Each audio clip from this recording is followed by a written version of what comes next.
Hermanos, mi nombre es Miguel Hernández, y vengo de un pueblito en Colombia, cerca de Medellín. Soy pastor de una pequeña congregación evangélica, hijo de campesinos humildes que me enseñaron a amar a Dios desde niño. Lo que voy a contarles hoy cambió mi vida para siempre, y sé que Dios me ha puesto aquí para compartir este testimonio que glorifica su santo nombre. Todo comenzó hace 3 años, cuando recibí una invitación para participar en una misión evangelística en Kenia, África Oriental. La iglesia donde congregábamos había estado orando por meses para expandir el evangelio a tierras lejanas, y cuando llegó esta oportunidad, mi corazón saltó de emoción. Mi esposa María Elena me dijo: Miguel, si Dios te está llamando, tienes que ir, mijo. Nosotros oramos por ti desde acá. No les voy a mentir, hermanos. Yo nunca había salido de Colombia, apenas conocí a Bogotá cuando fui al seminario bíblico. La idea de viajar tan lejos me daba nervios, pero sentía en mi espíritu que el Señor me estaba dirigiendo. Vendimos nuestro carrito viejo, pedimos prestado algo de dinero, y con la ayuda de la congregación logré reunir para el pasaje. El vuelo fue eterno, hermanos. Más de 20 horas con escalas, y yo ahí rogándole a Dios que me diera fuerzas porque nunca había estado en un avión. Cuando llegué a Nairobi, el calor me golpeó como una bofetada, pero era un calor diferente al de Colombia, más seco. El paisaje era impresionante, esas sabanas enormes que solo había visto en documentales. Me recibió el pastor José Kimani, un hombre keniano de unos 50 años, alto y delgado, con una sonrisa que irradiaba la paz de Cristo. Hablaba un inglés que yo entendía a medias, pero el amor de Dios no necesita traducción, ¿verdad, hermanos? Desde el primer momento supe que este era mi hermano en la fe. Bienvenido, Pastor Miguel, me dijo con esa voz profunda que tenía. Dios te ha traído aquí para algo grande. Yo no sabía qué tan grande sería eso que Dios tenía preparado. Me llevó a la aldea donde íbamos a trabajar, a unas 2 horas de Nairobi en una camioneta vieja que parecía que se iba a desarmar en cualquier momento. El camino era de tierra, lleno de hoyos, y yo iba pegado del techo rogando que llegáramos enteros. Pero cuando llegamos a la aldea, hermanos, mi corazón se llenó de gozo. Era una comunidad pequeña, como de 300 personas, con casas de adobe y techos de zinc. Los niños corrían descalzos por las calles de tierra, y las mujeres cargaban agua en baldes sobre sus cabezas. Me recordó tanto a mi infancia en el campo colombiano que se me apretó el corazón. La iglesia era un edificio sencillo de bloques, con bancos de madera que habían hecho ellos mismos. No tenía ventanas de vidrio, solo aberturas con cortinas de tela para que entrara el aire. El techo era de lámina corrugada, y cuando llovía sonaba como tambores. Pero hermanos, la presencia de Dios se sentía tan fuerte en ese lugar que daba escalofríos. El primer culto que dirigí fue un domingo por la mañana. Llegaron como 70 personas, familias completas con abuelitos, papás, mamás y montones de niños. Cantábamos en suajili, que yo no entendía, pero la melodía era hermosa y el Espíritu Santo se movía poderosamente. Cuando llegó el momento de predicar, el pastor José me tradujo palabra por palabra. Prediqué sobre el Salmo 23, el Señor es mi pastor, nada me faltará. Y hermanos, vi lágrimas en los ojos de esa gente humilde que tenía tan poco materialmente, pero que rebosaba de fe. Una señora mayor, la hermana Grace, se acercó después del culto y me dijo en inglés quebrado: Pastor Miguel, Dios habló a través de usted. Nosotros necesitábamos escuchar eso. Los días pasaron volando. Visitábamos casas, orábamos por los enfermos, enseñábamos la Biblia a los jóvenes. Yo me quedaba en casa del pastor José, con su esposa Ruth y sus 3 hijos, David de 15 años, Esther de 12 y el pequeño Samuel de 8 años. Esa familia me acogió como si fuera su pariente, me daban de comer ugali con verduras, me enseñaron palabras en suajili, y por las noches nos quedábamos conversando sobre las escrituras bajo las estrellas. Pastor Miguel, me decía José mientras tomábamos té, usted vino aquí a enseñarnos, pero nosotros también le estamos enseñando a usted, ¿verdad? Y tenía razón, hermanos. Esa gente sencilla me estaba enseñando lecciones sobre la fe que jamás había aprendido en el seminario. Su contentamiento en medio de la pobreza, su generosidad cuando tenían tan poco, su confianza absoluta en Dios, yo me sentía humillado y bendecido al mismo tiempo. Pero no todo era color de rosa, hermanos. Desde el primer día noté que había tensión en la comunidad. Algunos hombres jóvenes pasaban por la iglesia con miradas hostiles y susurraban entre ellos cuando veían a los cristianos. El pastor José me explicó que había un grupo radical que se oponía a la presencia cristiana en la aldea. Ellos dicen que nosotros traemos religión extranjera, me contó con tristeza. No entienden que Jesús es para todos los pueblos. Yo traté de no darle importancia, pero algo en mi espíritu me decía que orara más fuerte. Cada noche, antes de dormir, le pedía a Dios protección para esta congregación tan preciosa. La cosa se puso más tensa cuando comenzamos una campaña evangelística especial. Habíamos anunciado 3 días de cultos especiales, con testimonios, sanidades y bautismos. La respuesta fue increíble, hermanos. Venía gente de aldeas vecinas, familias enteras decidían entregar sus vidas a Cristo, y el templo se llenaba hasta rebosar. El primer día bautizamos a 12 personas en un río cercano. Ver a esos nuevos hermanos salir del agua llorando de gozo, abrazándose, cantando aleluya, hermanos, eso no tiene precio. El pastor José estaba radiante de felicidad. Dios está haciendo algo poderoso aquí, me decía. Hace años que no veíamos un mover así del Espíritu Santo. Pero yo notaba que cada día había más caras hostiles observándonos desde lejos. Grupos de jóvenes se reunían en las esquinas, señalando hacia la iglesia y hablando en voz baja. Una tarde, cuando regresaba de visitar a una familia enferma, escuché a uno de ellos gritarme algo en suajili. No entendí las palabras, pero el tono era amenazante. Pastor José, le dije esa noche, creo que deberíamos cancelar el último culto. Algo no me da buena espina. Él me miró con esos ojos sabios que tenía y puso su mano en mi hombro. Hermano Miguel, el enemigo siempre ataca cuando Dios está haciendo algo grande. Pero nosotros no podemos vivir con miedo. Si Dios está con nosotros, ¿quién contra nosotros? Tenía razón, pero yo no podía quitarme esa sensación de peligro que me oprimía el pecho. El tercer día, que era un sábado por la noche, llegamos al culto y el templo estaba repleto. Había gente sentada en el suelo, niños en los brazos de sus mamás, ancianos apoyados en bastones.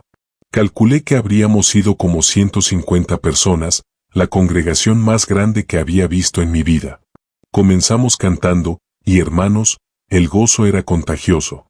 Las voces se alzaban hacia el cielo en suajili y en español, porque yo había enseñado algunos coritos en mi idioma.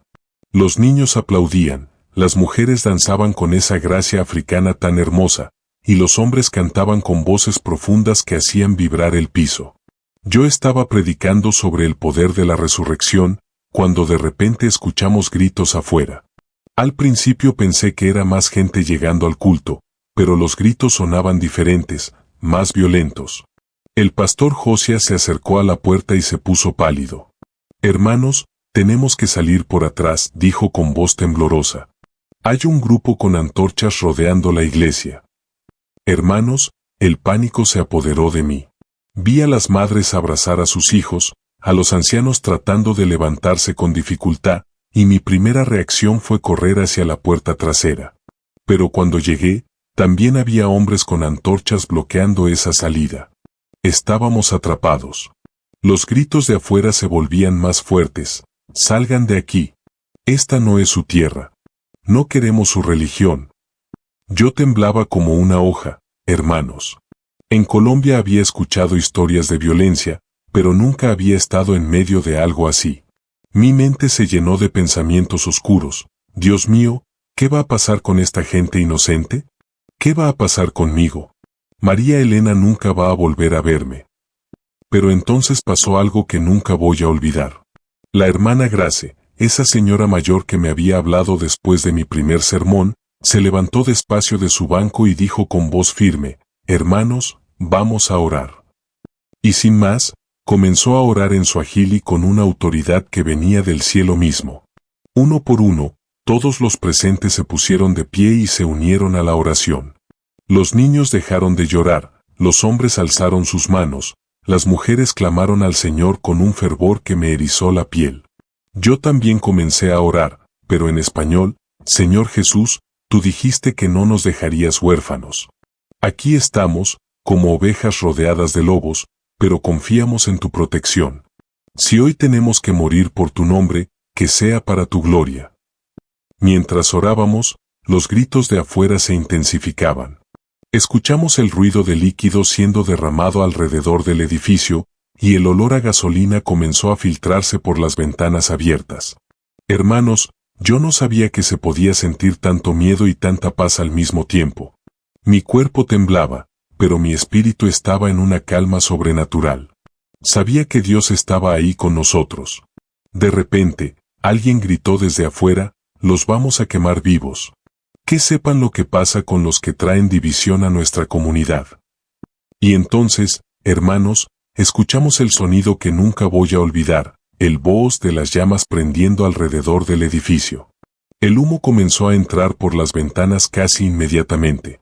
Algunos hermanos empezaron a toser, los niños más pequeños lloraban, y yo sentí que el pánico me volvía a atacar. Pero el pastor Josias se subió a la plataforma y gritó: hermanos, si hoy Dios nos llama a su presencia, vamos cantando. Y comenzó a entonar un himno que conocían todos. Era en suajili, pero la melodía era universal, una canción de victoria y esperanza. Todos nos unimos, y hermanos, les juro que nunca había escuchado algo tan hermoso. 150 voces alzándose hacia el cielo mientras las llamas lamían las paredes de nuestro refugio.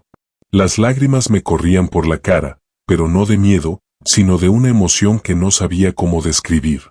Era como si estuviéramos teniendo un anticipo del cielo, adorando junto a los ángeles antes de partir de este mundo. El humo se hacía más denso, y algunos hermanos comenzaron a desmayarse. Yo tomé a 2 niños pequeños en mis brazos y me arrodillé en el centro del templo, cubriéndolos con mi cuerpo. Señor, oré, si estos angelitos tienen que partir, que sea en paz, sintiendo tu amor. Y entonces, hermanos, cuando las llamas ya estaban subiendo por las paredes y el techo comenzaba a crujir, pasó lo que cambió mi vida para siempre. Un hermano joven que estaba cerca de una ventana gritó: miren el cielo. Miren el cielo. Todos los que pudimos nos acercamos a las ventanas, y hermanos, lo que vimos desafía toda explicación humana. En el cielo nocturno, justo encima de nuestra iglesia, había una luz brillante en forma de cruz. No era la luna, no era un avión, no era fuego artificial. Era una cruz de luz pura, blanca y dorada, suspendida en el aire como si la hubiera puesto ahí la mano misma de Dios. Pero eso no fue todo, hermanos. Esa cruz comenzó a crecer, a expandirse, hasta que iluminó toda la aldea como si fuera de día. Y desde esa luz comenzaron a descender algo que parecían ser figuras vestidas de blanco, como ángeles bajando del cielo. Yo me tallé los ojos pensando que era el humo, pero todos estábamos viendo lo mismo. Los gritos de afuera cambiaron completamente. Ya no eran gritos de odio, sino de terror y asombro. Miren, en el cielo, gritaban en suajili. Es un milagro. Es Dios. Y entonces, hermanos, algo aún más increíble. Las llamas que estaban consumiendo nuestro templo comenzaron a apagarse solas. No había agua, no había viento fuerte, pero las llamas simplemente se extinguían como si una mano invisible las estuviera sofocando. En cuestión de minutos, el fuego se había apagado completamente. El humo se desvaneció, y esa luz celestial siguió brillando sobre nosotros durante lo que me parecieron horas, pero probablemente fueron solo unos minutos. Cuando salimos del templo, hermanos, lo que vimos me quebrantó el corazón de la manera más hermosa. Los hombres que habían venido a quemarnos estaban tirados en el suelo, llorando, algunos temblando de miedo, otros simplemente mirando al cielo con la boca abierta. El líder del grupo, un joven de unos 25 años que se llamaba Kofi, se acercó al pastor Josia arrastrándose de rodillas. Perdón, pastor, perdón, decía entre sollozos. Nosotros no sabíamos que su Dios era real. Perdónanos, por favor. Hermanos, yo nunca había visto una conversión tan dramática. Este muchacho que hacía media hora quería matarnos, ahora estaba pidiendo perdón y queriendo conocer a Jesús. El pastor Josia, con esa sabiduría y ese amor que lo caracterizaba, se arrodilló junto a él y lo abrazó. Hijo, le dijo, Jesús ya te perdonó. Él murió en la cruz para que tú pudieras tener vida eterna. ¿Quieres recibirlo como tu Salvador? Y ahí mismo, en medio de la noche, con las antorchas tiradas en el suelo y el olor a humo todavía en el aire, Kofi entregó su vida a Cristo. Y no solo él, hermanos. Uno por uno, todos los que habían venido a atacarnos se fueron acercando, preguntando sobre ese Dios que había enviado ángeles para proteger a sus hijos. Esa noche bautizamos a 38 personas más en el río, a la luz de las linternas y bajo un cielo que aún parecía brillar con la gloria de Dios. Kofi se convirtió en uno de los evangelistas más poderosos de la región. Ese joven que había llegado con odio en el corazón ahora predica el evangelio en aldeas donde nunca había llegado el mensaje de salvación. Dios tomó lo que el enemigo quiso usar para mal y lo convirtió en algo hermoso para su reino. Yo me quedé 2 semanas más en Kenia, ayudando a reconstruir las partes dañadas del templo y discipulando a los nuevos convertidos. Pero hermanos, les confieso que yo era el que más necesitaba discipulado. Esa experiencia me enseñó lecciones sobre la fe que jamás había aprendido en los libros. Aprendí que Dios no nos promete que no vamos a pasar por fuego, pero sí nos promete que estará con nosotros en el fuego. Aprendí que cuando parece que todo está perdido, ahí es donde Dios hace sus mayores milagros. Aprendí que el amor de Dios es tan poderoso que puede transformar el corazón más endurecido en cuestión de segundos. Cuando regresé a Colombia, mi esposa María Elena me abrazó y me dijo, «Mijo, tú regresaste diferente. Se te ve en los ojos que viste algo grande».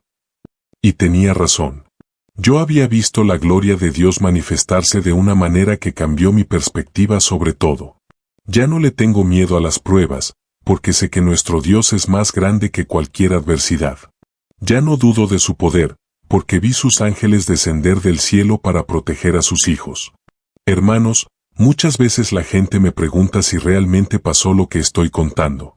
Si realmente vimos ángeles, si realmente apareció esa cruz en el cielo, si realmente las llamas se apagaron solas. Y yo les respondo con las palabras del ciego que fue sanado por Jesús, una cosa sé, que habiendo yo sido ciego, ahora veo. Yo sé lo que vi. Yo sé lo que viví. Y sé que nuestro Dios sigue haciendo milagros hoy igual que hace 2000 años. Él sigue mandando a sus ángeles para proteger a sus hijos. Él sigue convirtiendo las pruebas en testimonios, las tragedias en triunfos, y el odio en amor.